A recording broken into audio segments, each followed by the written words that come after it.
Balitang-balita sa radyo ng kotse kong sira, si Austin Reeves mag-i-stay sa Lakers after mag-agree na pipirma siya ng 185 million sa loob ng 4 na taon. Sabi sa ibang mga comment section, nagpababa si Austin Reeves. Oras na daw para makakuha ng another center at iba pang player. Sa technicality, nagpababa si Austin Reeves dahil imbes na 5 taon, 4 na taon na lang ang kinuha niya. Pero tumaas ang kada taon na makukuha ni Austin Reeves. Na-excite din ng Lakers. Teka, parang mali. Natakot ang Lakers na mawala si Austin Reeves dahil ang Pistons posibleng ma-assign siya sa kontrata. 6 to 7 million na mas mataas ang nakuhang kontrata ni Reeves. Dahil kung pupunta si Reeves ng ibang team or kahit dito sa Detroit, makakapirma siya ng 177 or 179 million sa loob ng 4 na taon. Ang Nets naman mao-operan si Reeves ng 180 million. Dahil meron pa naman talagang cap space yung Brooklyn, kaya nilang kumuha pa ng isang player na gustong itapo ng isang team. Doon kasi natakot ang Lakers kaya binigyan nila ng overmax contract. Dahil ang max contract sa NBA 4 or kaya 5 taon. Magkakaroon si Austin Reeves ng 41 to 52 million sa loob ng 4 na taon. At sa loob din ng 3 taon, si Luka at si Reeves may combine na 90 to 106 million kada taon. Mababa pa rin kung tutuusin. Ito naman yung advantage ng Lakers doon dahil nasa kanila si Austin Reeves. Tulad na lang ng pinos ko nung isang araw, nakatulog itong si Rob Pelinka.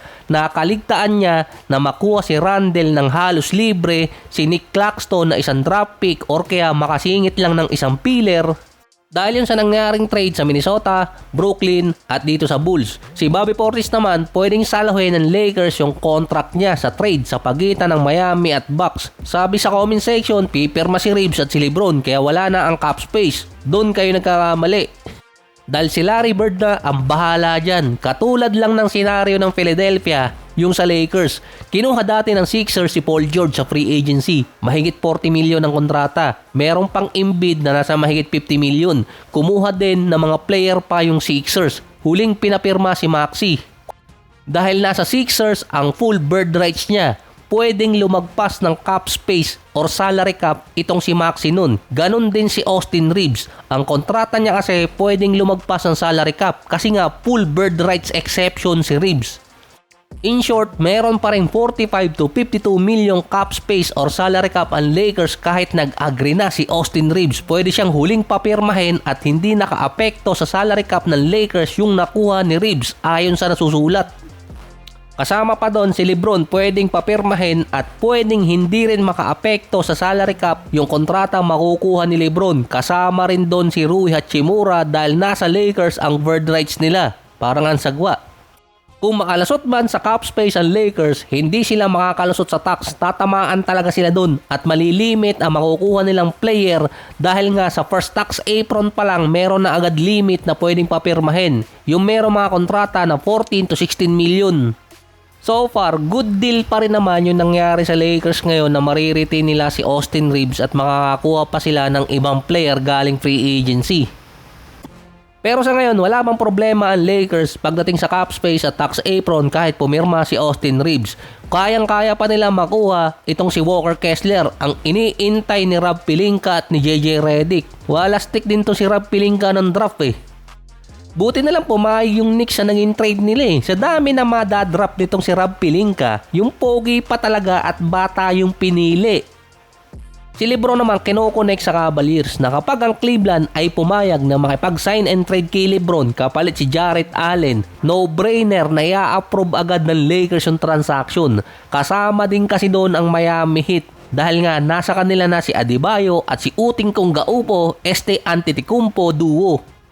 Nasa 22 to 30 million ang expected ng mga team na pwedeng ibigay kay LeBron based kay Ramona Shelburne para mailagay si LeBron sa team katulad ng Cleveland. Kailangan nasa 30 or 22 million ang kontrata niya parang katulad ng kay Jarrett Allen. Kung sa Miami naman, para makuha si LeBron, kailangan di manong umalis ni Wiggins at ni Powell o kaya magpababa silang dalawa ng kontrata at nasa mid-level exception ang pwedeng ibigay ng Miami kay LeBron sa ngayon. Sa Warriors naman, ang pwede nilang ibigay kay LeBron mid-level exception. Pero pwede din nilang ibigay yon kay Kristaps Porzingis para makatipid.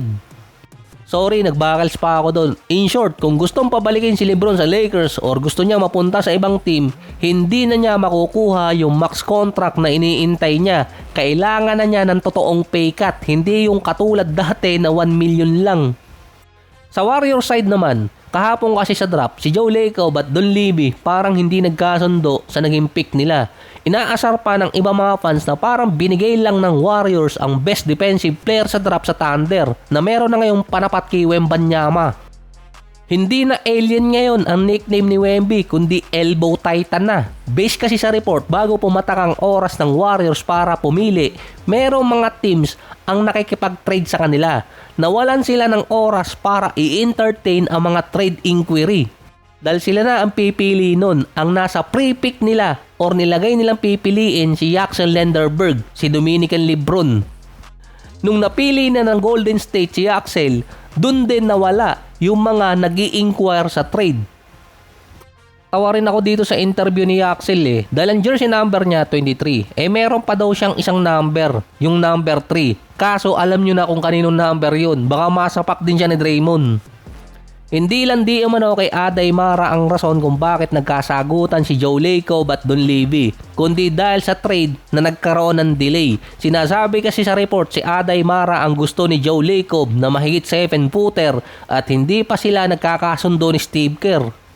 Pero ang main reason kasi doon, willing ibalik ng Warriors si Porzingis. Ito, imbes na si Don Levy ang kaasaran ng mga fans, si Joe Lacob na dahil sa rason kay Kuminga. Noong 2021, nakailam din kasi si Joe Lacob sa pick ng Warriors dahil si Steve Kerr ang gustong piliin si Franz Wagner, kaso gusto ng management si Kuminga.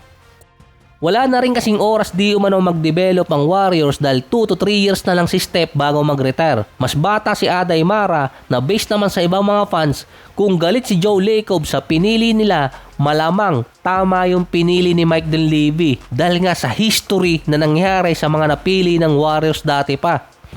6'9 din naman si Axel, hindi 6'5 guard. Magagamit siya sa front court, may kapalitan na si Draymond Green sa center position. Baliwala din kay Mike Dunleavy kung 23 or 24 years old na si Lenderberg kasi kapag nagsimula ang season, at least masasabi nilang NBA ready na. Marami din binanggit na draft steal pero si Aday Mara based sa report nakuha kasi ng Thunder yung eksaktong gustong mangyari sa kanila. Nakuha nila yung best defensive player na pwedeng panapat dito kay Wemby pero meron pang isa. Dahil pwedeng maging pamalit itong si Aday Mara kay Chet Holmgren kung sakaling mag-i-improve siya bilang player. Dahil meron ng problema ang Thunder ngayon sa tax apron. Sa mga susunod na taon, magkakaroon na kasi ng malaking kontrata yung 3 star nila. Lalo pa kapag nag-take effect yung kontrata ni SGA, lalo mababaon sa tax apron yung Thunder. Pero ang pinaka-importante dun, huling taon na kasi ng paghihirap ng Clippers sa Paul George trade.